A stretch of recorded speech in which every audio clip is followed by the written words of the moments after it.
Okay, let's start with a really personal question. When you look in the mirror, who do you see? Is that person really you, an individual, or are you just kind of reflecting the world around you? In this explainer, we're going to dig right into one of the biggest questions in social psychology. Are you the person or are you the parrot? Now, that powerful question actually came from a student, someone just like you, reflecting on social psychology. And wow, it's a heavy one, right? It perfectly sets up the mystery we're exploring today. How much of you is actually, well, you, your authentic, independent self, and how much is just society talking through you? Are you really the person, or are you just a parrot repeating the words you've been taught? So this whole question, the parrot or the person, has been at the center of a huge debate. For a long, long time, two major schools of thought have been going at it.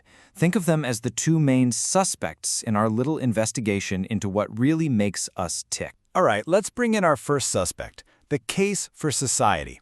This is the sociological point of view, and it basically argues that society is the main architect of, well, everything about us. Our actions, our beliefs, even who we think we are. The big idea here is something called social role theory, and it's pretty simple actually.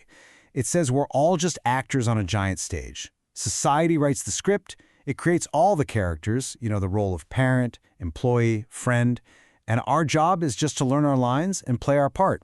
So from this angle, our behavior isn't really spontaneous.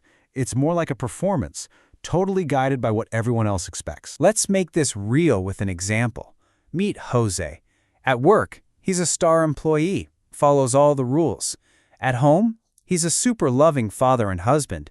But when it comes to his own parents, he's kind of neglectful. And as a citizen, totally checked out, not involved at all. See?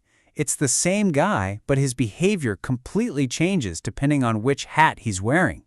Each role has its own script, and Jose just follows along. The famous sociologist Emil Durkheim really nailed this idea. He said, man is more a product of society than a shaper of it. And from this viewpoint, how does society keep us playing our parts? Through something called social control. Think about it. If Jose suddenly decided to just stop working, he's not going to jail, but he's definitely going to face some heat. Laughter, criticism, maybe even getting fired. That social pressure, that fear of being judged or cast out, is a super powerful force that makes sure we all stay in line. But wait a minute, that can't be the whole story, can it?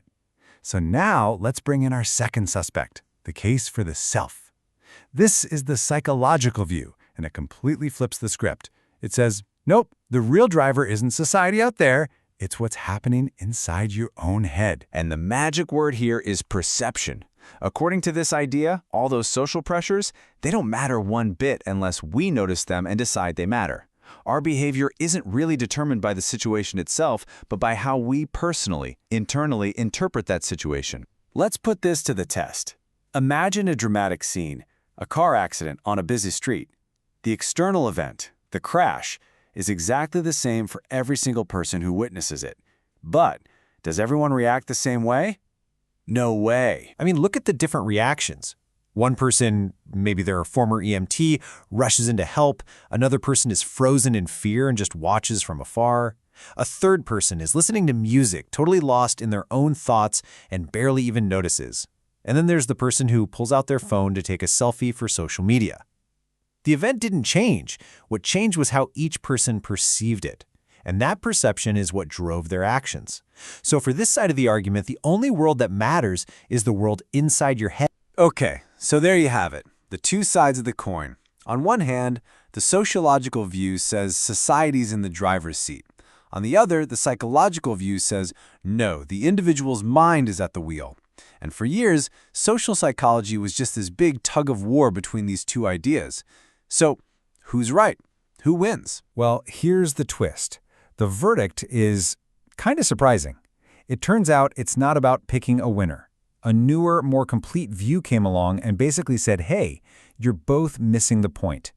The most important part wasn't the person or society, but the relationship between them. This quote really gets to the heart of it.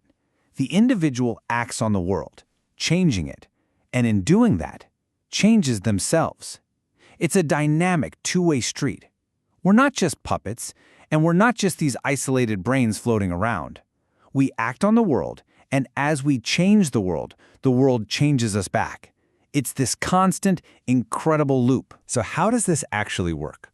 Well, you can think of it in 3 steps. First, there's activity.